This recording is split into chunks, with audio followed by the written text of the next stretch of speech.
Bienvenue pour cette analyse des sources sur la consommation de somnifères et calmants en Belgique. On s'appuie sur des données du SPF Santé publique. Bonjour. Oui, un sujet important. Et il y a un chiffre qui frappe d'emblée, c'est plus de 1,26 million de doses journalières définies, délivrées chaque jour. Ah oui, c'est énorme. Une dose journalière définie, c'est une unité de mesure, pour comparer. Exactement. Donc 1,26 million par jour, ça interpelle forcément. Tout à fait. L'objectif aujourd'hui, c'est de comprendre un peu mieux l'ampleur de tout ça, quels médicaments sont concernés, les risques aussi, Mhm. et surtout explorer cette tension qu'on sent dans les documents entre la facilité de la pilule et les autres solutions proposées. Alors allons-y. C'est ça. Les chiffres de 2013, bon, ils datent un peu, mais ils donnent une tendance. 13% des plus de 15 ans qui avaient consommé un de ces produits récemment. 13%, c'est déjà pas mal. Oui, et ça grimpe fort avec l'âge. Chez les femmes de 75 ans et plus, on atteint 40%. 40%, c'est considérable. Et ça met le doigt sur un point clé. Lequel? Souvent, derrière ces chiffres, il y a les benzodiazépines. Une grande partie de ces médicaments en sont. D'accord. Elles sont efficaces, attention, mais normalement, c'est pour un usage très ponctuel. Dose minimale, durée la plus courte possible, cas bien précis. Oui. Le souci, c'est que beaucoup de gens finissent par les utiliser au long cours. Pour l'anxiété, le stress, les problèmes de sommeil. Une sorte de béquille quotidienne, quoi. Exactement. Parfois parce que l'effet est rapide et du coup c'est difficile d'imaginer faire sans ou d'essayer autre chose. Hmm. Et les risques alors?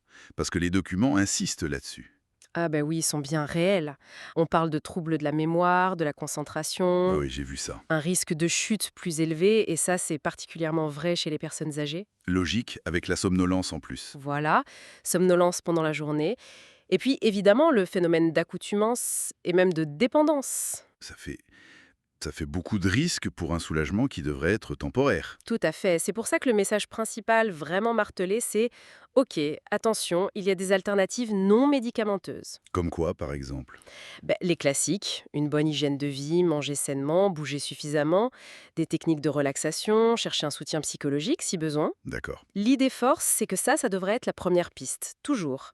Ce qui implique un vrai changement d'approche, en fait. Oui, une approche moins centrée sur le médicament direct. Mais on parle aussi de responsabilité partagée, c'est intéressant ça. Effectivement, les médecins, les pharmaciens, ils ont un rôle d'information, d'accompagnement, mais il faut aussi qu'ils osent proposer autre chose. Mais est-ce que c'est réaliste? Je veux dire, quand quelqu'un arrive, il dit «j'en peux plus, je dors pas, je suis angoissé», de lui répondre «faites du yoga». La pilule, elle paraît tellement immédiate. C'est exactement là que ça coince souvent. Personne ne nie le besoin de soulagement, parfois rapide. Bien sûr. L'enjeu, c'est d'arriver à ouvrir un dialogue, que le patient et le professionnel puissent, ensemble, peser le pour et le contre. Est-ce que cette solution rapide vaut les risques à long terme? Est-ce qu'une alternative, même si elle demande un peu plus d'efforts au début, ne serait pas meilleure? Hmm. Un vrai dialogue, pas juste une prescription rapide. Voilà. Et c'est pour aider à ça qu'il y a eu cette campagne spécifique en 2018. Ah oui, somnifères et calmants, pensez d'abord aux autres solutions. C'est ça. Et ce n'est pas juste pour informer le grand public, c'est aussi et surtout pour outiller les professionnels de santé. Ah d'accord. Comment? Elle leur fournit des affiches, des brochures, des formations même, des outils concrets pour les aider à engager cette conversation, qui n'est pas facile, J'imagine. pour proposer des alternatives claires ou pour accompagner un sevrage si la personne prend déjà ses médicaments depuis longtemps et veut arrêter. En gros, les armer un peu mieux face à cette demande de solutions immédiates. D'accord. Donc si on essaye de résumer un peu tout ça, Oui. on a une consommation qui est très élevée en Belgique, surtout chez les seniors et particulièrement les femmes, Mhm.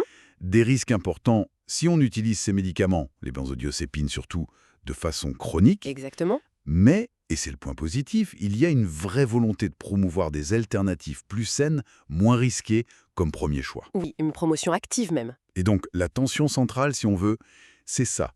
Le mirage de la solution facile et immédiate de la pilule face à l'effort que demandent les solutions plus durables. C'est parfaitement résumé. Et ça nous laisse avec une question de fond, pour la réflexion. Oui, Comment on fait évoluer concrètement la consultation chez le médecin ou le conseil à la pharmacie pour que, quasi systématiquement, on explore d'abord ces alternatives, même quand la personne en face exprime un besoin très fort de soulagement immédiat.